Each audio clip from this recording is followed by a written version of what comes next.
प्रमाण सागर जी महाराज की, परम पूज्य नारायण सागर जी महाराज की, तीर्थराज समेत शिखर जी की, अहिंसामयी जैन धर्म की। इस धर्म सभा में विराजमान सभी भव्यजनों, सुदूर अवस्थित अपने घरों में, दूरदर्शन में पारस्था प्रमाणिक ऐप के माध्यम से अपनी शंकाओं के समाधान प्राप्त कर रहे सभी सुधी श्रोताओं, सम्यक दर्शकों, आज हम पुनः संबद्ध होने जा रहे हैं अपने आराध्य गुरुदेव आचार्य भगवान विद्यासागर जी महाराज के अग्रिम श्रेणी के मुनिराज प्रमाण सागर जी महाराज के श्री चरणों से, जो जाने जाते हैं दुनिया में गुणायतन प्रणेता, शंका समाधान प्रवर्तक, भावना युग प्रवर्तक एवं संप्रेरक समय के रूप में, जिनकी वाणी को सुनकर के आप हम नहीं अपितु पूरा विश्व अपनी दैनंदिनी को रूपांतरित करके अपने जीवन को धन्य करता है, अपने जीवन की ऊर्जा को ऊर्जास्थित करता है और धन्य होता है। आइए हम जुड़े ऐसे गुरु चरणों से। उसके पूर्व में चाहता हूँ कि गुरुदेव के आशीष से हम सब लाभान्वित हों। अतः मेरे साथ उच्चारें, नमोस्तु महर्षि, नमोस्तु महर्षि, नमोस्तु महर्षि। आज गुरुदेव की परिकल्पना को साकार रूप देने के लिए अपने आप को गुणायतन संबद्ध किया है निर्माण निधि के रूप में श्रीमती अंगूरी देवी जैन, धर्मपत्नी वीरेंद्र कुमार जैन, मंगेश, निशी, दीपक, प्रियंका, महक, नीर जैन सागर ने। इनकी तालियां बजाकर अभिनंदन कीजिएगा। श्री नमित जी तृप्ति जी जैन, श्री सौरभ नुपुर जी जैन भोपाल, इन्होंने भी संबद्ध किया है निर्माण निधि के रूप में। अपने खड़े होकर के अपने स्थान में आशीर्वाद प्राप्त कर लें। और निर्माण सारथी के रूप में ऑनलाइन संबद्ध होकर के जीवन को सारथ्य प्रदान किया है श्रीमती रीता रपरिया, धर्मपत्नी स्वर्गीय महाप्रसाद रपरिया, बेंगलोर से। बहुत बहुत साधुवाद, आपकी तालियां उन तक पहुँचें। शुद्धार के रूप में उपस्थित हैं दिल्ली से श्रीमती बच्चन जी, धर्मपत्नी श्री सतीश कुमार जी जैन, श्री पारस जी जैन, श्रीमती श्रेहा जैन, दिल्ली से जो उपस्थित हो तो आ जाएं, गुरुदेव चरणों की अभिवंदना करें। अच्छा, ब्रह्मचारी उमंग सागर जी भैया के जो जमाई हैं आज यहाँ उपस्थित हैं और अपने आप को शुद्धार के रूप में संबद्ध करके जीवन को धन्य किया है। अपने इनकी मम्मी जी भी साथ में है, उनके भी आ जाएं। तालियां लगातार बजाते रहे इनके लिए। इन्होंने बहुत बड़ा उपक्रम किया है अपने जीवन के उन्नत करने का। आइए गुरुदेव चरणों की अभिवंदना करें, आशीर्वाद प्राप्त करें। इनका सम्मान करने के लिए आमंत्रित कर रहा हूं श्रीमान एनएल जैन साहब, गुणायतन के कोषाध्यक्ष, और श्रीमती चंद्रकला जी पाटनी, मंत्री गुणायतन, वे आए और इनका सम्मान करके गुणायतन के गौरव को महिमा मंडित करें। आपकी तालियां लगातार बजते रहें। और ऑनलाइन आज संस्थापक सदस्य के रूप में अपने आप को संबद्ध करके अनुपम कृत्य किया है श्रीमान अजित कुमार जी, अशोक कुमार जी, सुमेर जी, सुरेंद्र जी, सोमेंद्र जी पांड्या, बाहुबली ग्रुप कोलकाता ने। उन तक आपकी तालियां अवश्य पहुंचना चाहिए। इतनी जोर से तालियां बजाएं कि वो अपने कानों में सुन सकें। बहुत बहुत साधुवाद के साथ उनका अभिनंदन करते हैं। आज हमारे बीच में श्रीमान मयंक जी शामली,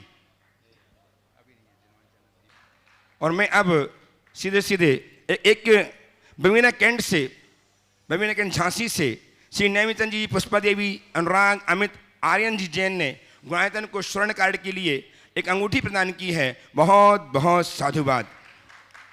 और मैं आपको लिया चलता हूँ बाल ब्रह्मचारी, दसम प्रतिमाधारी श्रद्धेय भैया अशोक जी के पास, जो आपको प्रत्यक्षतः उपस्थित करके एवं ऑनलाइन प्रश्नों के माध्यम से कार्यक्रम को गति प्रदान करेंगे। लिख देंगे आप। आइएगा बंधुओं, शंका समाधान के इस लोकप्रिय कार्यक्रम से हम आपके लिए जोड़ रहे हैं। सीधे सीधे जो लोग यहाँ पर उपस्थित हैं, आप लोगों का ये सौभाग्य होगा कि आप महाराज श्री के पावन चरणों में अपने मन के प्रश्न यहाँ पर रख सकेंगे। और साथ ही साथ देश और दुनिया में अपने घर पर टीवी चैनल सेट के सामने बैठ कर के जो लोग इस कार्यक्रम को देख रहे हैं, पारस चैनल, प्रामाणिक ऐप के माध्यम से लाइव इस कार्यक्रम को देख रहे हैं, वे सभी भी इस सौभाग्य को प्राप्त कर सकेंगे। बंधुओं, हम आप सभी के लिए बतला दें कि आने वाली 13, 14 और 15 अगस्त को इस वर्षायोग का पहला बड़ा कार्यक्रम भावना योग शिविर के माध्यम से संपन्न होने के लिए जा रहा है। अनेक लोगों ने भावना योग शिविर में अपना पंजीयन करा लिया है। जो लोग मन बना रहे हैं इस शाश्वत भूमि पर भावना योग शिविर में आने के लिए, वे शीघ्रता करें। ऑनलाइन आप फॉर्म भर सकते हैं प्रामाणिक ऐप और www.munipramansagar.net पर जाकर के, जिसके लिए पंजीयन शुल्क आपकी सुविधा के लिए मात्र 1100 रुपये रखा गया है, जिसमें भावना योग की किट है, टी शर्ट है, आवास और भोजन की संपूर्ण व्यवस्थाएं गुणायतन की ओर से आपके लिए प्रदान की जाएंगी। साथ ही साथ बंधुओं, 31 अगस्त से 9 सितंबर तक आयोजित होने वाले पर्वराज पर्यूषण में श्रावक संस्कार शिविर के लिए भी आप पंजीयन करा सकते हैं प्रामाणिक ऐप और मुनि प्रमाण सागर.net पर जाकर के, और उसके लिए 5100 रुपये के पंजीयन शुल्क राशि रखी गई है। और उसके लिए भी आप, क्योंकि उसमें भी संख्या निर्धारित है, बहुत ज़्यादा संख्या उसमें नहीं ले सकते हैं, लेकिन जो जल्दी आएंगे उनके लिए स्थान मिल जाएगा और 5100 रुपये में आप पंजीयन करा करके आप अपना स्थान सुनिश्चित कर सकते हैं। आज 700 सिद्धि कलश को स्थापित करने का सौभाग्य उन्होंने प्राप्त किया। आप लोग भी आ जाएं, साथ में आ जाएं, जोरदार जोरदार करतल ध्वनि से। बंधुओं साथी, हम आपके लिए बतला दें, आष्टानिक महापर्व में श्री 1008 सिद्ध चक्र महामंडल विधान का आयोजन यहाँ पर किया जाएगा 1 नवंबर से 8 नवंबर तक, जिसके लिए भी जो बहुमंडलीय सिद्ध चक्र विधान की आराधना यहाँ पर होगी, उसमें भी आप मात्र 3 लाख रुपए की राशि में 3,11,000 रुपए की राशि में आप एक मंडल को सुनिश्चित कर सकते हैं और अभी से आप पुण्यार्जन का सौभाग्य प्राप्त कर सकते हैं। आइएगा, जो लोग इस कार्यक्रम को देख रहे हैं, हम 1-2 प्रश्नों ऑनलाइन 1-2 प्रश्नों के बाद सीधे सीधे आपके पास पहुंचते हैं। महाराज श्री अंतिम कुमार जी जैन अंजर जिला बड़वानी से आपके श्री चरणों में नमोस्तु करते हुए पूछ रहे हैं, महाराज श्री ऐसा सुनते हैं आपके प्रवचनों से या अन्य साधकों के प्रवचनों के माध्यम से कि मोह ही हमें डराता है, भय पैदा करता है, और किसी भी वस्तु के प्रति मोह खत्म होते ही उसके खोने का डर भी समाप्त हो जाता है, फिर चाहे वो दौलत हो, वस्तु हो, रिश्ते हों या फिर जिंदगी। तो महाराज श्री इस मोह को खत्म करने का क्रम से क्या प्रयास करना चाहिए, कब से और कहां से इसका शुभारंभ करना चाहिए? देखिए, ये बात यथार्थ है, मोह ही हमारे दुख का कारण है। सबसे पहले मोह को जानने की जरूरत है। मोह है क्या? काल्पनिक को वास्तविक मान लेना, भ्रम को सत्य मान लेना, अयथार्थ को यथार्थ समझ लेना, झूठे को सही मान लेना, इसी का नाम मोह। हर मनुष्य प्रायः मोह में जीता है। उसका मोह है अपने शरीर के प्रति, उसका मोह है अपनी संपत्ति के प्रति, उसका मोह है अपने संबंधियों के प्रति, उसका मोह है अपने सुयश के प्रति। शरीर से मोह कब है, कब तक है? जब तक शरीर में हम आत्मबुद्धि रखते। जो व्यक्ति अपने आप को शरीर रूप मानता है और जो शरीर रूप मानता है वो दृश्य जीवन को ही अपना मान करके चलता है। तो शरीर रूप मानने के कारण शरीर के साथ घटने वाली हर घटना उसे परेशान करती है। जिसे समझ में आ जाता है कि मैं शरीर में हूँ जरूर, पर शरीर मैं नहीं हूँ, मैं आत्मा हूँ, तो जो कुछ हो रहा मैं हूँ ही नहीं, तो दुख कैसा? वो दुख कैसा? जिसके लिए शरीर का मोह होगा उसे एक दिन का चुभने में भी कष्ट होगा, और जो शरीर से भिन्न अपनी आत्मा को जान लेगा वो जान लेवा बीमारी में भी प्रसन्न बना रहेगा, क्योंकि उसके मन में हर पल एक भावना रहती, न में मृत्यु कुतो भीति, न में व्याधि कुतो व्यथा। तो वास्तविकता को जानना है। हमने संपत्ति को अपना माना, पर संपत्ति हमारी है कहाँ? न हम कुछ लेकर आए हैं न लेकर जाएंगे। ये हमारे मन की कल्पना है, भ्रांत कल्पना, जो उनके प्रति हमारे मन में लगाव उत्पन्न करती है, ममत्व और स्वामित्व का भाव जगाती है। और जब तक ये स्वामित्व का, ममत्व का भाव हो तब तक हमको तकलीफ होगी। और जब हम समझ लेते ये मेरी नहीं है, मेरे पास भले है पर मेरी नहीं है, तो हमें कोई तकलीफ नहीं होती। दूसरों की चीज़ें खोने पर या दूसरों को कोई उपलब्धि होने पर हमें कोई खास फर्क नहीं पड़ता। जिस दिन हमें इस सत्य का बोध हो जाए, भान हो जाए कि ये भी जो है वो पराई वस्तु है, तो हमारे लिए कोई खास फर्क नहीं पड़ेगा, पाने में भी और खोने में भी। इसी तरह हम संबंधियों को लेकर के एक कल्पना करते हैं, ये मेरा, वो मेरा, ये भाई मेरा, ये पत्नी मेरी, ये पिता मेरा, ये पुत्र मेरा, ये माँ मेरा, ये बेटी मेरी, ये परिवार मेरा, ये परिजन मेरा, मेरा मेरा करते करते पूरा जीवन खत्म कर देते हैं। लेकिन यथार्थ तो यही है, कोई किसी का नहीं है, सब अपने अपने हैं, सब अकेले आए हैं अकेले जाएंगे। इस सत्य को जो स्वीकार ले वो कभी मोह में नहीं पड़ता, सबके साथ रहता है, लेकिन जीवन की वास्तविकता की समझ रखने के कारण उन बातों से प्रभावित नहीं होता। लोक में भी आप लोगों के यहाँ एक मुहावरा चलता है, हमारा मोह भंग हो गया, है ना। किसी व्यक्ति किसी वस्तु से मोह भंग हो गया यानी उससे उचाट आ जाता है, उससे लगाव समाप्त होता है। जिस दिन जीवन की वास्तविकता को जानोगे तुम्हारा मोह भंग हो जाएगा। किसी से भी मोह भंग तभी होता है जब उसकी सच्चाई का पता लगता है। इसी तरह जीवन की सच्चाई को समझते ही तुम्हारा मोह भंग होगा और तुम अपने जीवन को सही दिशा में आगे बढ़ाने में समर्थ हो जाओगे। तो वो दृष्टि और वो भावना हमारे अंदर होनी चाहिए। ऐसे जीव की परिणति ही बिल्कुल अलग हो जाती है। अभी जो अपनी साधना में है भाई उमंग जी, वो उमंग सागर जी, उनको देखिए, जब उनको मालूम पड़ा कि अब मेरी बीमारी इतनी घातक है कि इसमें बच पाना मुश्किल है, उन्हें बताया गया, कॉन्फिडेंस देखो, ठीक है शरीर जाना है जाएगा, मुझे तो कोई बीमारी है ही नहीं, मैं तो आत्मा हूँ, ठीक है मैं मृत्यु को महोत्सव बनाऊंगा। ये परिणति, मुझे मरना नहीं है, देह परिवर्तन करना है, ये परिणति, यही मनुष्य को ताकत देती है। और आज वो व्यक्ति आगे निकल गया जिसका कोई अभ्यास नहीं और एक भुक्ति पे आ गया, एक ही बार भोजन एक ही बार पानी, ये और वो भी बहुत स्वल्प, भोजन तो कुछ है ही नहीं, मात्र लौकी का पानी और पानी, ये ताकत कहाँ से आती है? ये चीज़ें अंदर से विकसित होती है जीवन की सच्चाई का बोध होने से। तो जिसके हृदय में सत्य की प्रतिष्ठा होती है उसका मोह पल में दूर हो जाता है, और जिसका मोह दूर होता है केवल वही सुखी होता है। इसलिए एक सत्य अपने हृदय में अवधारित करे और अपने जीवन को मोह मुक्त करने का प्रयत्न करें।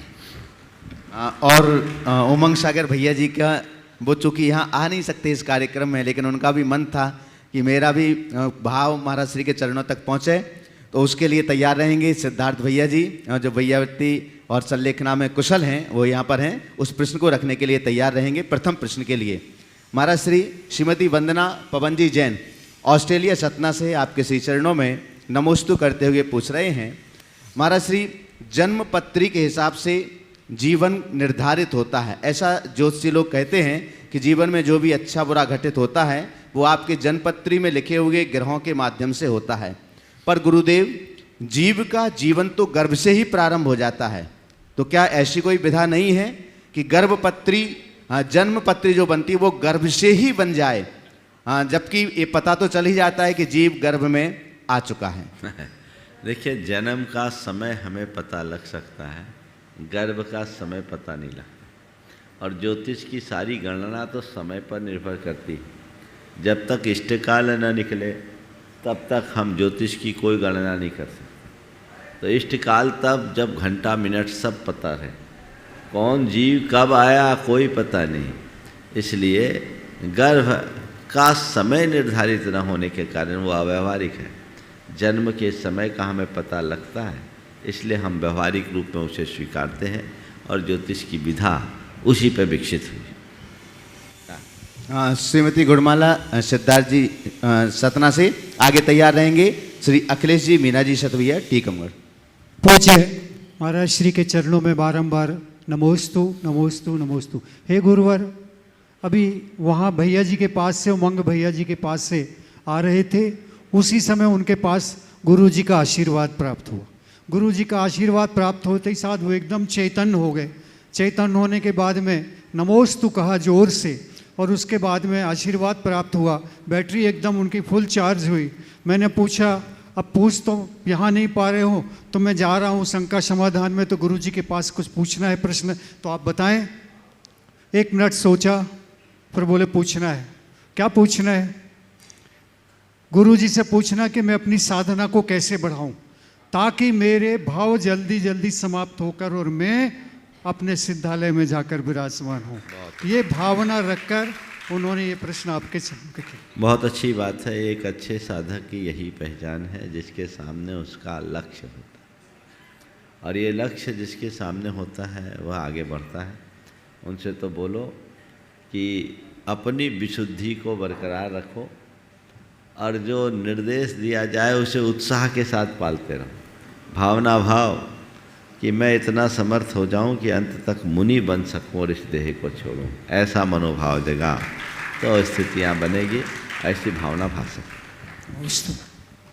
श्रीमती मीना अखिलेशी जैन सतवैया टीकमगढ़ से ट्रस्टी गुणायतन। और बंधु, आज गुणायतन में प्रतिदिन संपन्न होने वाली शांतिधारा के आज नित्य शांतिधारा पुण्याल यज्ञ भी बने हुए हैं। एक बार जोरदार करतल ध्वनि से उनका हम सम्मान करें। आगे तैयार रहेंगे श्वेता जी जैन दिल्ली। गुरुदेव के चरणों में सतवैया परिवार का त्रिवार नमोस्तु नमोस्तु।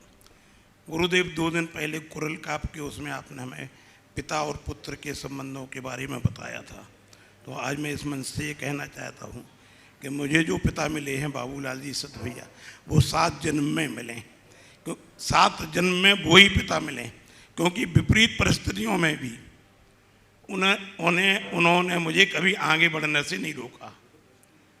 धर्म के मार्ग पर बढ़ा। उस समय हमारे बेटे वगैरह कोई नहीं थे, यहाँ सब पढ़ रहे थे, तो मैं दुकान छोड़ के कहीं भी चला जाता था। उनने कभी उफ नहीं किया। और एक दिन हम लोग हॉल में बैठे थे, तो वो आए, हम प्रदीप वगैरह सब मित्र, वो आए तो बोले अब हम निश्चिंत हैं, धर्म की बागडोर अगली पीढ़ी ने संभाल ली है। ये जब की बात है जब आपका चातुर्मास हुआ था। गुरुदेव, आज हमारा प्रश्न ये है कि श्रावक चौका लगाते हैं, बहुत शोध कर बीन कर चौका लगाते हैं, और जब साधु के या वृत्ति के हाथ में गिलास पहुंचता है, वो कई हाथों में शोधने के बाद दिया जाता है। इसके बाद भी कभी कभी अंतराय हो जाता है। इसमें श्रावक का क्या पाप कर्म का उदय होता है? देखिए, आप बाल सोच सकते हैं, जीव सोच सकते हैं, कर्म को नहीं सोच सकते।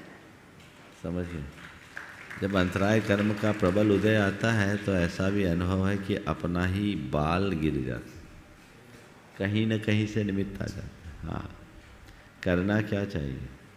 यथा संभव सावधानी रखनी चाहिए, हड़बड़ी नहीं होना चाहिए। असावधानी के अंतराय को टाला जा सकता है, कर्म के अंतराय को टालना बहुत कठिन होता है। फिर भी यदि विशुद्धि हो तो उस विशुद्धि के परिणाम स्वरूप कर्म के अंतराय भी टाले जाते हैं। आशीर्वाद आपके पिताजी के लिए भी बहुत बहुत आशीर्वाद। चलिए, नमस्ते। श्वेता जी जैन दिल्ली। आगे तैयार रहेंगे श्रीमती रंजना जी गुवाहाटी आसाम। 2 मुनि राज्यों के चरणों में त्रिबार नमोस्तु। गुरुवर, कहा जाता है कि ज़्यादा बहस अक्सर रिश्तों को खराब कर देती है, तो इसीलिए हमें कभी कभी खामोशी भी बेहतरीन होती है। फिर से बोले। गुरुदेव, कहा जाता है कि ज़्यादा बहस अक्सर रिश्तों को खराब कर देती है, इसीलिए कभी कभी खामोशी भी बेहतरीन होती है।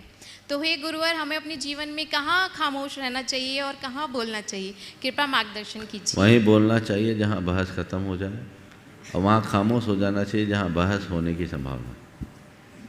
नमस्ते गुरु। श्रीमती रंजना जी गुवाहाटी आसाम से। आगे तैयार रहेंगे श्री विकल सोनिया जी जैन शामली। नमोस्तु महाराज जी, नमोस्तु नमोस्तु नमोस्तु नमोस्तु। महाराज जी, मेरा प्रश्न ये है कि कहा जाता है कि मन एक मंदिर होता है, तब उस मंदिर में हम लोग दीपक कैसे जला के रखें? मन मंदिर है, मन के मंदिर में दीपक जलाना है तो ज्ञान की ज्योति जगाना। जिसके हृदय में ज्ञान की ज्योति जलेगी उसका मन मंदिर बनेगा, और वो दीप जल के उसके जीवन को प्रकाशित करे।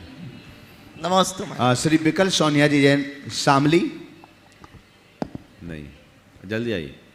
सीखता से नाम जिनके भी ले रहे हैं थोड़ा सा पहले से उठ करके यहाँ आगे आ जाएं। आगे तैयार रहेंगे श्री अनूप कुमार जी लोहाड़िया रांची।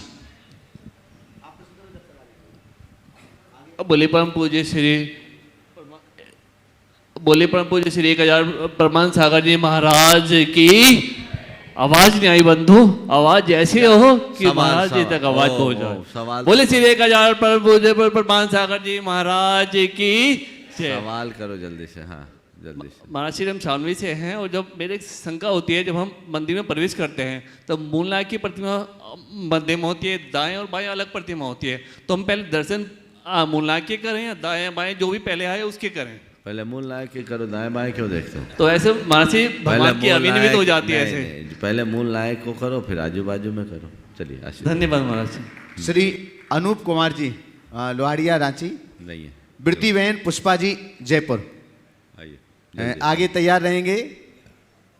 श्री गुलजारी लाल जी गंगवाल रविगंज बिहार, अपने परिवार के साथ में। जल्दी शीघ्रता से आ जाए थोड़ा।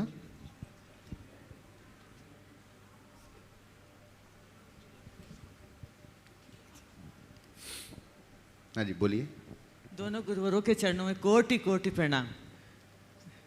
महाराज श्री, पापों को काटने के लिए कठोर साधना की आवश्यकता होती है और हीरे की कटिंग करने के लिए हीरे की जरूरत होती है, लोहे की नहीं। तो कठोर पापों को हम कैसे काटें? जितनी कठोरता से पाप किया उतनी ही कठोरता से तप करना शुरू कर दो। कठोरता क्या क्या करना चाहिए? तप करो। आशीर्वाद। नमस्ते। तप साख के लिए श्री गुलजारी लाल जी गंगवाल रविगंज बिहार से। आगे तैयार रहेंगे श्रीमती चंद्रकला जी पाटनी रांची। महाराज श्री के चरणों में मेरा सादर नमोस्तु। महाराज श्री, मैं आपसे पूछना चाहती हूँ कि जब किसी भी चीज़ में कट्टरता और दिखावापन आ जाता है तो वह चीज़ जल्द ही विनाश के कागार पर पहुँचने वाली होती है, परंतु आजकल धर्म में भी कर्म कांड में काफ़ी दिखावा और कट्टरपन आता जा रहा है, तो इसके बचने के लिए हम क्या कर सकते हैं? बिल्कुल सही बात है। कट्टरता और दिखावा आडंबर है और कटुता का कारण। कट्टरता नहीं होनी चाहिए, दिखावा नहीं होनी चाहिए, पर दृढ़ता जरूर होनी चाहिए। धर्म के क्षेत्र में यदि आप दृढ़ नहीं रहोगे तो आप अपना धर्म का अनुपालन नहीं कर पाएंगे। प्रत्येक व्यक्ति को चाहिए कि वो अपने स्तर पर धर्म करे और दृढ़ रहे। जो उसकी निष्ठा है, जो उसकी आस्था, उस पर एकदम स्थिर होकर काम करे। निष्ठावान होकर के जब कोई धर्म करता है तब उसका जीवन संवरता है। और यदि कदाचित कोई दूसरा आता है, आप उससे द्वेष न रखें, टकराए नहीं, लेकिन अपनी आस्था में तो स्थिरता रखनी चाहिए। अगर व्यक्ति दृढ़ धर्मी नहीं होगा तो गंगा गए गंगादास, जमुना गए जमुनादास बन जाए। ऐसा व्यक्ति कहीं का नहीं होगा। धर्म में दृढ़ता होना और धर्म में कट्टरता होना, इसमें बड़ा अंतर है। धर्म में दृढ़ता उसे स्वधर्म में स्थिर करती है और धार्मिक कट्टरता उसे पर धर्म असहिष्णु बना देती है। हम स्वधर्म में दृढ़ रहें पर धर्म सहिष्णु बने, मार्ग ये बनता है। जहाँ तक दिखावा का सवाल, दिखावा तो कहीं भी अनुकरणीय नहीं, लेकिन हमें एक धारणा भी बदलनी चाहिए। जितने भी धार्मिक क्रियाकलाप है उसको दिखावा से जोड़ना भी ठीक नहीं।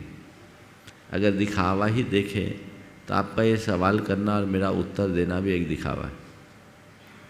हमें इस सोच को बदलना होगा। कहते हैं लोग जो धार्मिक क्रियाओं से थोड़े दूर रहते हैं, उनके नज़र में ये सब दिखावा होता है, जो सही नहीं। दिखे, धर्म दिखेगा, करोगे तो दिखेगा, लेकिन दिखाने के लिए मत करो। आपने प्रश्न पूछा है तो कैमरा आपके सामने है, आपको लोग देखेंगे, पर प्रश्न पूछने के लिए पूछना और कैमरा में आने के लिए पूछना, इसमें बड़ा अंतर है। समझ गए? मैं धर्म कर रहा हूँ, मेरे धर्म को देखकर दूसरे लोग प्रेरित हो रहे हैं, ये अच्छी बात है, बल्कि होना ही चाहिए। और धर्माचरण इस प्रकार करना चाहिए जिससे और लोग प्रेरणा पाके आगे बढ़े। लेकिन मेरा धर्माचरण दूसरों को दिखाने के लिए नहीं होना चाहिए। दूसरों को दिखाने के लिए जब मैं धर्म करूँगा तो मेरा धर्म अधूरा होगा। बस इतना अंतर रखना चाहिए। नमस्ते महाराज जी। हाँ बोलिए बोलिए दादा, खड़े रहो, आप लोग खड़े रहो। महाराज जी, मेरी अंतिम इच्छा यह है कि अस्पताल में मरण न हो, गुरु चरण में मरण हो। बिल्कुल उसकी तैयारी करो। इसके लिए आपका आशीर्वाद चाहता हूँ। और इन लोगों को बच्चा लोग तो भी कह दिया है कि मुझे किसी भी परिस्थिति में अस्पताल में मत ले जाना, मत ले जाना। बहुत बहुत आशीर्वाद। चलिए। श्रीमती चंद्रकला जी पाटनी रांची, ट्रस्टी और मंत्री गुणायतन। आगे तैयार रहेंगे इंजीनियर दीपक ऋतु जैन उज्जैन। नमस्ते महाराज श्री।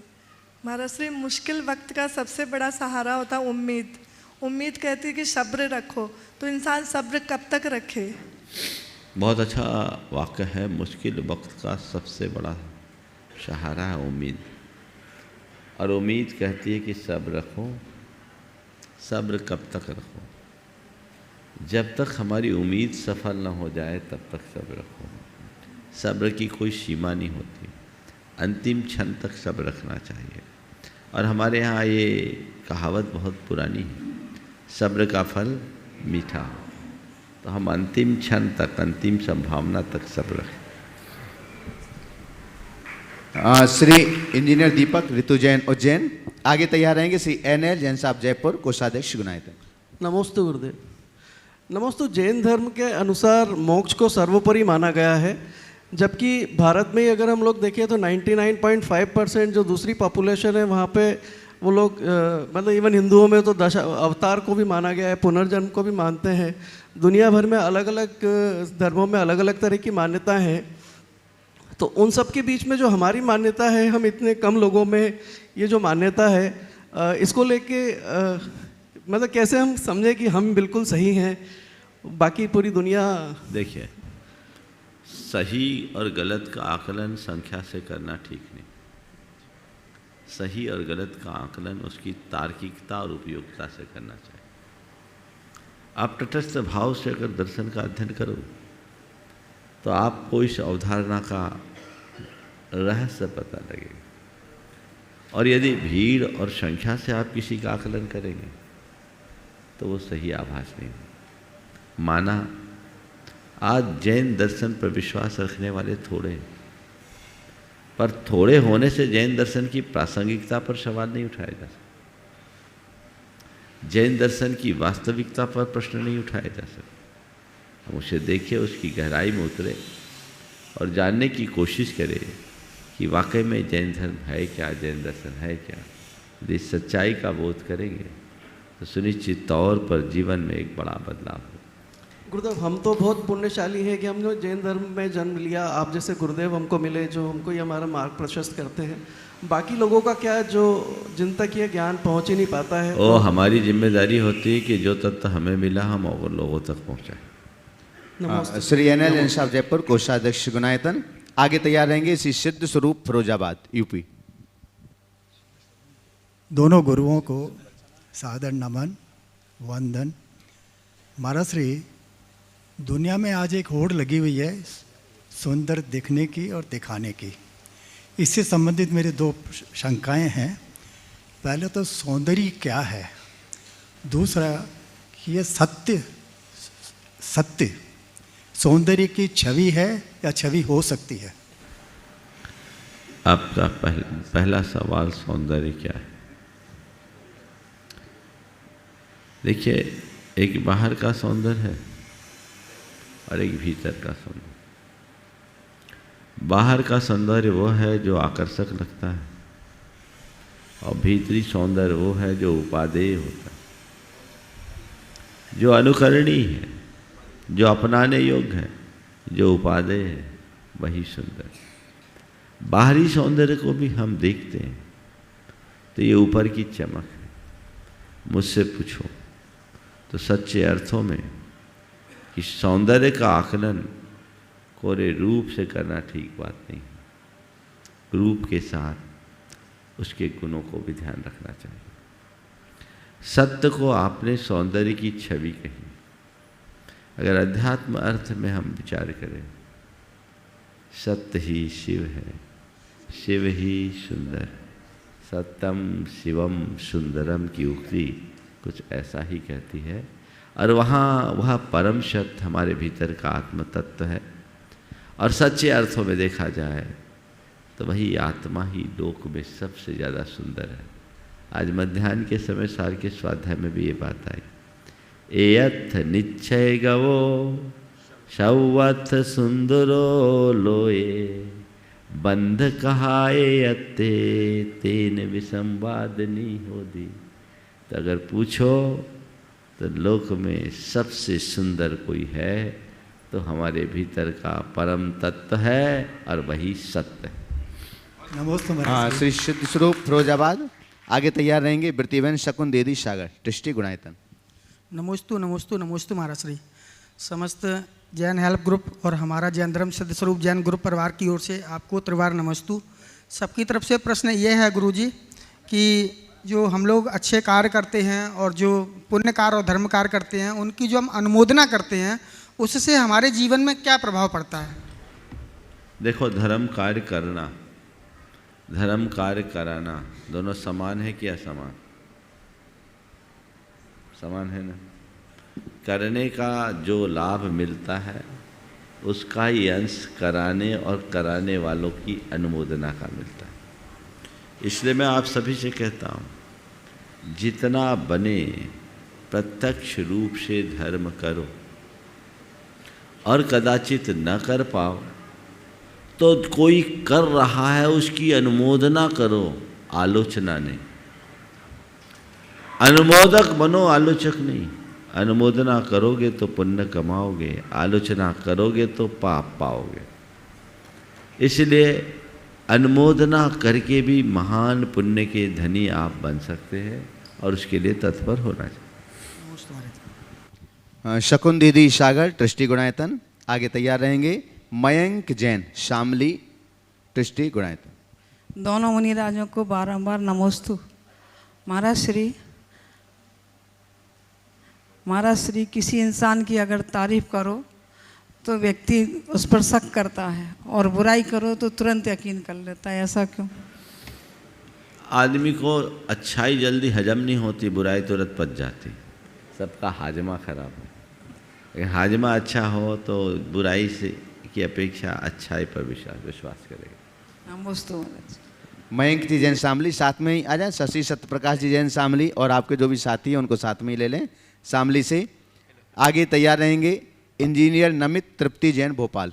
पूज्य गुरुदेव के चरणों में बारंबार नमोस्तु। आ जाओ अपने को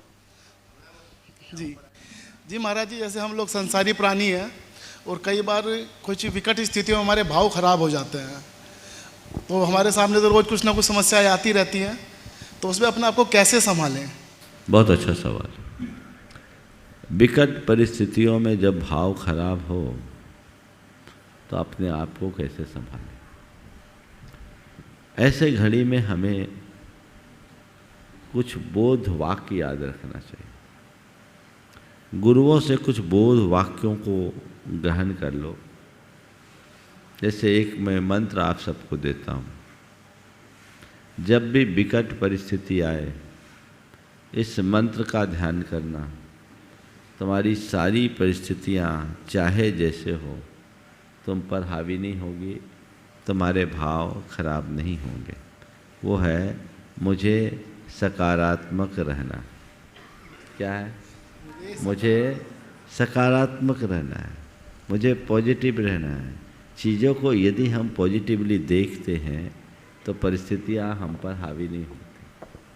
मन अशांत और उद्विग्न हो रहा है, उस समय दूसरा मंत्र, मुझे शांत रहना, मुझे शांत रहना, मुझे शांत रहना।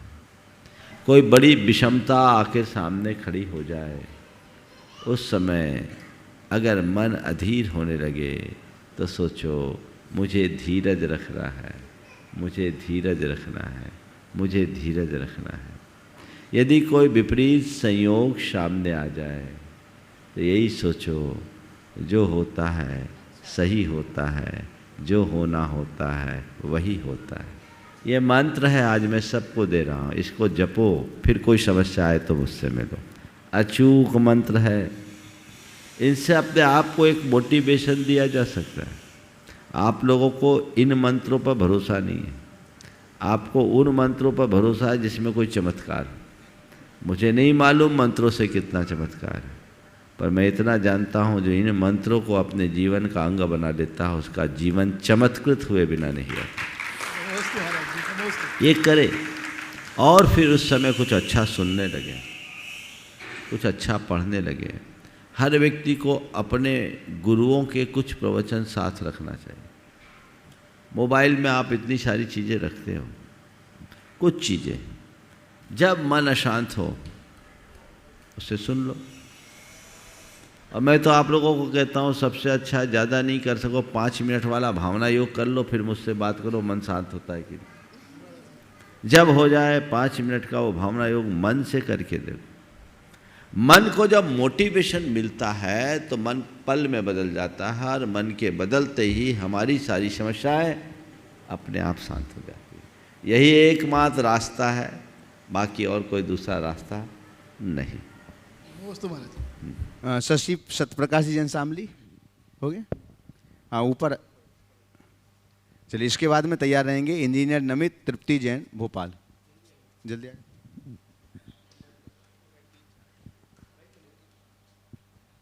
नमोस्तु महाराज, नमोस्तु महाराज। महाराज श्री, मेरी एक शंका है, जैसे हम सफ़र में होते हैं किसी गाड़ी में या ट्रेन में, तो मंदिर के शिखर की कैसे पहचान करें कि हमारे जैन मंदिर का शिखर है? ये तो गली है कि शिखर के दर्शन कर लिए तो हमारे मंदिर का नियम पूरा हो गया। हालांकि आजकल तो टेक्नोलॉजी का युग है, आप पहले से पता करो कहाँ कहाँ मंदिर है, उसकी लोकेशन, लाइव लोकेशन मंगा लो। कई बार ट्रेन में होते हैं, नहीं पता बोलता रहा हूँ, अपने बच्चों से कहो बेटे उस मंदिर का लाइव लोकेशन दे दो, आपको पता लग जाएगा यही मंदिर, रास्ता खुल जाएगा। हालांकि मैं सभी से कहता हूँ ये गली नहीं निकालना, आप तो अपनी यात्रा को ऐसी करो कि आप दर्शन करते हुए जाओ। 2 टुकड़ों में यात्रा कर लो, 2 घंटे बाद की दूसरी ट्रेन ले लो तो ज़्यादा अच्छा।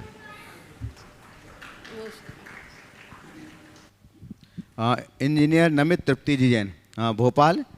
आगे तैयार रहेंगे संध्या प्रेमचंद जी जैन उपकार एजेंसी सागर। पूज्य मुनिश्री के चरणों में 3 बार नमोस्तु नमोस्तु। मुनिश्री, मेरे 2 प्रश्न हैं, एक मेरी माँ का है और एक मेरा है। मेरी माँ श्रीमती हेमलता जैन पवैया का प्रश्न है कि वो 5 साल से डमोकार मंत्र लिख रही हैं नियमित रूप से, और वो कभी कभी मतलब सुबह 5 बजे नहीं लिख पाती हैं, लेकिन वो मंदिर जी से आने के बाद लिखती हैं बिना अन्न जल लिए, तो वो उसका क्या फल होगा? और कभी मतलब कम से कम कितने बार उसको लिखना चाहिए? समय के अभाव से कभी कम लिख पाती हैं, तो वो ये उनका प्रश्न है।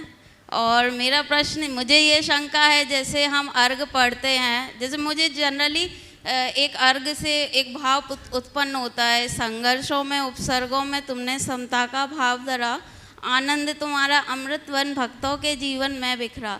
मैं अष्टद्रव्य से पूजा का शुभ थाल सजो कर लाया हूँ, जो पदवी तुमने पाई है मैं भी उस पर ललचाया हूँ। तो उसमें एक वाक्य आता है, अष्टद्रव्य से पूजा का शुभ थाल सजो। तो एक पल के लिए मेरे मन में भाव आते हैं कि कभी मैं द्रव्य अकेला चढ़ा रही, मतलब चावल ही है उसमें, कभी लौंगी है, वो अष्टद्रव्य नहीं है। हालांकि अगले पल मुझे मतलब ये हो जाता है कि भावों से करना चाहिए, बट वो भाव क्यों आता है? देखिए, पहले तो आपकी माता जी के लिए मैं कहूँगा, नमोकार मंत्र लिख रही हैं तो लिखते रहे, निष्ठापूर्वक लिखें और समय पर लिखने की कोशिश करें, उसमें प्रमाद नहीं आएगा। लेकिन नहीं लिख पाते तो जब लिख सके लिखे, और जितनी देर लिख सके लिखे। आपने पूछा उनको क्या फल मिलेगा, आप उनसे ही पूछो कि अब तक आपने लिखा इससे कुछ मिला कि नहीं मिला, समझ गए? वो अपना अनुभव बताएगी तो ज़्यादा अच्छा हो।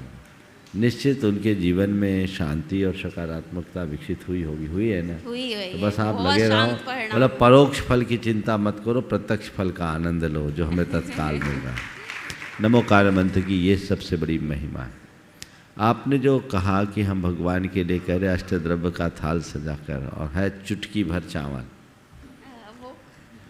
तो मेरा आप सबसे एक सुझाव है, जब आप मंदिर जाते हो तो पूजा की सामग्री उत्तम लेकर जाओ, पूरी थाल सजा कर लेके जाओ, उसमें कंजूसी क्यों?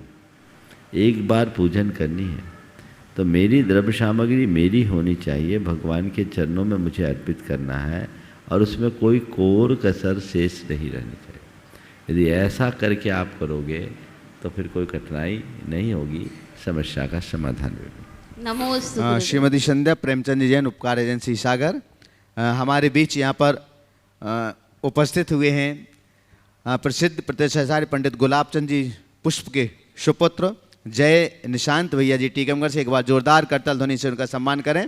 और तब तक उनके सम्मान के लिए भी यहाँ पर उपस्थित रहेंगे NL जैन साहब गुणायतन की ओर से और प्रेमचंद जी जैन साहब सागर से। प्रश्न रखें तब तक। मुनि द्वय को नमोस्तु नमोस्तु नमोस्तु। मुनि श्री, सुना है कि पढ़ा भी है कि सुंदरता भक्ति से आती है और कुरूपता का क्या कारण है? बहुत अच्छा सवाल। उच्चैर गोत्रम प्रणतेर भक्ते सुंदर रूपम, ये कहा जाता है। कुरूपता का भी उल्लेख है। धर्मात्मा जनों की निंदा करने से,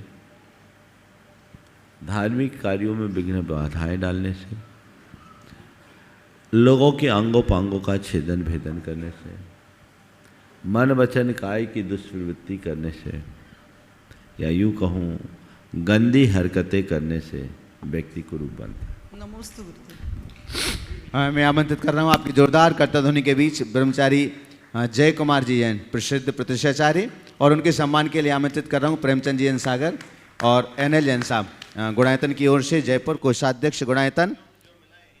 हाँ बिल्कुल आप अपना प्रश्न भी रखेंगे और उसके बाद तैयार रहेंगे श्रीमती प्रिंसी नवदीप जैन दिल्ली।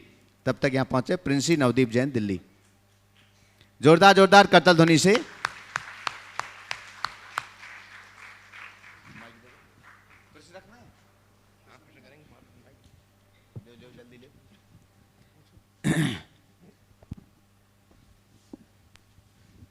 चलेगा, तालियों की गड़गड़ाहट आना चाहिए इस मंच तक।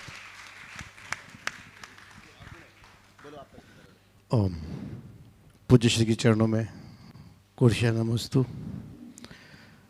प्रसिद्ध प्रतिष्ठाचार्य कहा है शुरू तो यहीं से हुआ है और जो भी निर्देशन मिलता है यहीं से मिलता है। मैं नवागढ़ गुरुकुलम एवं नवागढ़ अक्षर क्षेत्र और पुष्प परिवार तीनों को ऐसे नमोस्तु निवेदित करते हुए प्रश्न ये है कि वर्तमान में जिनालयों का निर्माण हो रहा है, जीर्णोद्धार भी हो रहा है और इस गति से हो रहा है कि इतने बिंब रखे जा रहे हैं, उतने पुजारी नहीं बन पा रहे हैं। आज से 20 साल बाद, मैं ज़्यादा लंबी बात नहीं करता हूँ, हमारे इन क्षेत्रों का संरक्षण कैसे होगा?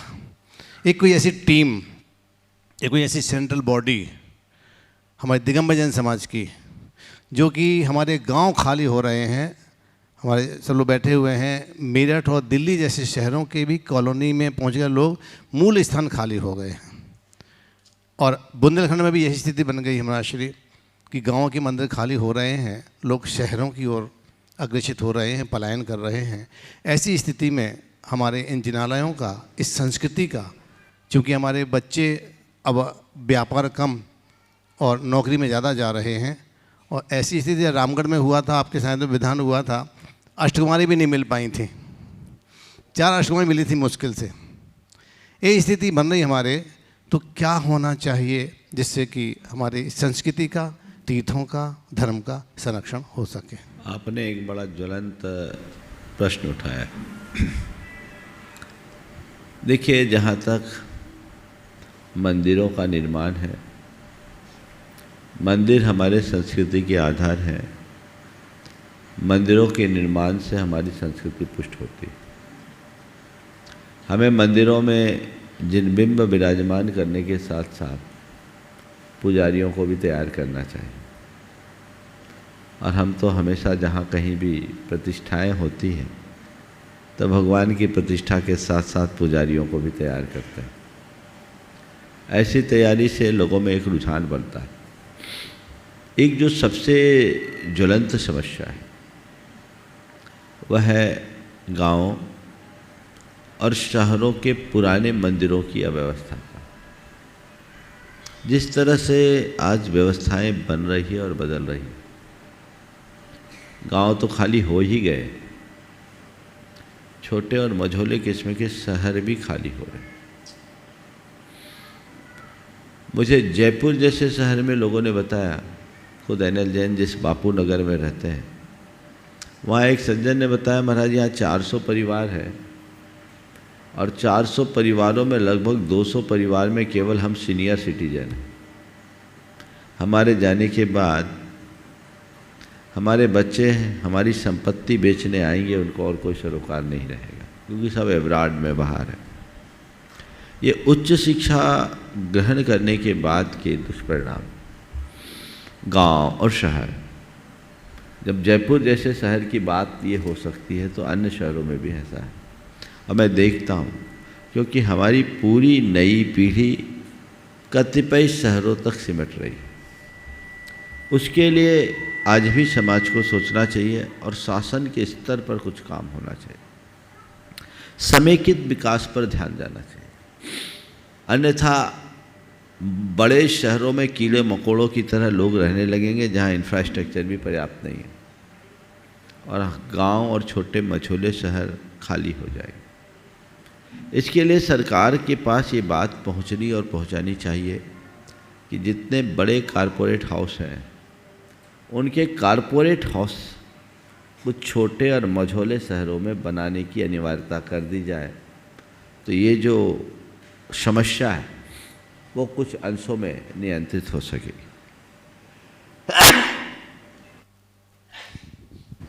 इसके साथ हमें लोगों को चाहिए कि केवल नौकरी की मानसिकता न रखें, नौकरी की मानसिकता से पढ़ाई न करें। नौकरी की मानसिकता के साथ अगर उनका व्यापार है तो अपने व्यापार को प्रमुखता दें। गांव शहरों में अच्छा खासा व्यापार होने और सेटअप होने के बाद भी बच्चे 10 लाख 20 लाख के पैकेज के पीछे भागते हैं। उसमें एक समस्या और है, ना करे तो लड़की नहीं मिलती। ये एक विकराल समस्या है। इसमें समाज को अपनी सोच बदलनी चाहिए। अगर ऐसी सोच नहीं बदलते तो परिणाम बहुत विघातक होंगे। एक विकराल समस्या है। अब रहा सवाल गाँव में जो मंदिर खाली हो गए, अब इस पलायन को रोकना बड़ा मुश्किल है, क्योंकि लोगों को अब गाँव में निर्वाह नहीं। पहले लोग खेती बाड़ी ज़्यादा करते थे तो गाँव में रह जाते थे, नई पीढ़ी को वो सब काम नहीं। तो हमें एक कुछ योजनाएं बनानी चाहिए। मेरे मानस में भी कुछ योजना है जिससे मैं समय पर बताऊंगा, काम चल रहा है। जब समय पर प्रकट होगा तो गांव के मंदिरों के संरक्षण का एक बहुत बड़ा उपक्रम मैंने सोच रखा है। मुझे विश्वास है उस उपक्रम से हमारे ये मंदिर संरक्षित होंगे। शहरों में एक जो समस्या आई है, पुराने शहरों से लोग नए शहर की ओर जा रहे हैं, क्योंकि पहले लोगों के साधन कम रहते थे। 2 कमरे में पूरा घर सिमट जाता था, कॉमन लैट्रिन बाथरूम में रह लेते थे, गाड़ी घोड़ा लोगों के पास नहीं रहता था। अब सबके पास गाड़ी हो गई, सबको अटैच कमरे चाहिए। एक कमरे में 2 के अलावा तीसरा रहना पसंद नहीं करता। तो जो जीवन शैली का बदलाव है उसने ये समस्या खड़ी की, तो लोगों को जाना पड़ रहा है। पर उसमें भी अगर लोग थोड़ी समझदारी करें तो बहुत अच्छा होगा। लोग चंद पैसों के लोभ में अपनी संपत्ति ऐसे लोगों को बेच रहे हैं जिनके रहने से कल आपको मंदिरों में जाना भी मुश्किल हो जाएगा। लोगों को थोड़ा समझना चाहिए, पैसों के लोभ में ऐसा काम मत करें। अपनी संपत्ति को इस तरह के साथ मेंटेन करें जो आपके ही विचारधारा के लोगों तक रहे और हमारा जिन मंदिर संरक्षित रहे। पुराना शहर कॉमर्शियल होता जा रहा है, तो फिर जो लोग जा रहे हैं वो अपने व्यावसायिक प्रतिष्ठान वहीं रखें, और व्यावसायिक प्रतिष्ठान वहाँ रहते तो उनका मंदिरों में आवागमन हो सकता है। आप रहे भले कॉलोनीज में, पर जहाँ आपका व्यावसायिक प्रतिष्ठान है वहाँ यदि आप मंदिरों में आना जाना शुरू करते हैं तो ये समस्या का बहुत अर्थ में निदान निकल सकता है। हमें इन सब पर बहुत गंभीरता से विचारना चाहिए।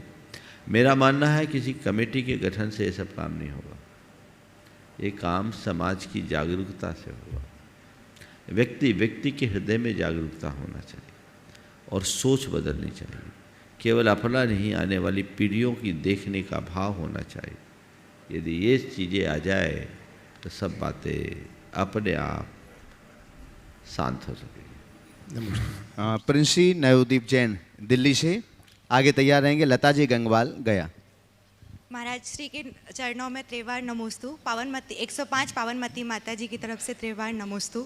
महाराज जी, मेरा प्रश्न यह है कि मैं आपसे जबलपुर में एक क्वेश्चन की थी कि दर्पण रोटी बैंक समाज सेवी संस्था में संचालित करती हूँ, जो कि समाज सेवा में कार्यरत है, और आपने हमें राह दिखाया था, उस रास्ते पे हमने काम भी किया। और आज हम लोग हर रविवार को बच्चों जो भीख मांगते हैं, जो बच्चे, उनको बच्चों को भावना योग से पढ़ाते हैं, और उस भावना योग से आज उन्होंने भीख मांगना बंद कर दिया महाराज जी, और बहुत आगे बढ़ रहे हैं, और स्टेट लेवल पे भी बहुत कंपटीशन में पार्टिसिपेट किया है। हमें बहुत प्राउड फील होता है कि आज हम भावना योग से बहुत कुछ जीत पा रहे हैं। महाराज श्री, अभी हमारी शादी दिल्ली में हुई है, और वहाँ पे भी हम स्टार्ट करना चाहते हैं, तो और टीम कैसे जोड़े, कैसे बनाए, ये आपका रास्ता फिर से चाहिए हमें। देखिए, बहुत अच्छी बात है, बड़ी प्रसन्नता की बात है कि आपने भावना योग का प्रयोग उन बच्चों के लिए कराया जो भीख मांगकर अपना जीवन चलाते थे, और आपने उनकी भिक्षावृत्ति ख़त्म कर दी। भावना योग का इससे बड़ी उपयोगिता और क्या होगी। आपने बहुत अच्छा काम किया, और मैं चाहूँगा आप इस अभियान को ऐसे ही गति देते रहें, दिल्ली में भी ऐसा करें। जहाँ तक टीम के गठन की बात है, अच्छे आदमी को टीम बनानी नहीं पड़ती, जहाँ खड़ा होता है टीम बन जाती। अपना लक्ष्य रखो, एक एक कदम बढ़ाओगे, आपके साथ लोग जुड़ते जाएंगे। जैसे आपने जबलपुर में किया, वैसे ही आज तो टेक्नोलॉजी का युग है, आप अपने जबलपुर के मॉडल को लोगों के बीच रख करके ये काम कर सकते हैं, और बहुत अच्छा काम कर रहे हैं, करते रहिए। और मैं चाहूँगा कि आप भावना योग से ऐसे ही जुड़े रहें, भावना योग की टीम में भी जुड़े, ताकि आपके अनुभवों का लाभ दूसरे लोग ले सकें। जैसा भी आप सबको बताया गया, आगामी 13, 14, 15 तारीख को जो भावना योग का शिविर है, वो इसी अर्थ में है, ताकि वे लोग जिन्हें भावना योग का कोई अभ्यास नहीं है, 3 दिनों में प्रेरणा पाए और अपने जीवन के स्थायी बदलाव का रास्ता ले सके। उस दिशा में उनको चलना चाहिए। तो जो भी लाभ लेना चाहते हैं, भावना योग के शिविर का लाभ जरूर उठाना चाहिए और अपने जीवन में बदलाव लाना चाहिए। इसी तरह आने वाले दशलक्षण के दिनों में जो दशलक्षण का श्रावक संस्कार शिविर है, उस श्रावक संस्कार शिविर में सब लोग परिचित हैं। हर वर्ष जो लोग आते हैं उनको पता है। और आपको एक बात बताऊं, उन श्रावक संस्कार शिविर में 10 दिनों तक रोज़ भावना योग होगा। ये दोहरा लाभ होता है। तो लोग जो भी इनमें अपनी सहभागिता देना चाहे जरूर दें। लता जी गंगवाल गया, ट्रस्टी और मंत्री गुणायतन। आगे तैयार रहेंगे अभिषेक जैन औरई, जालौन।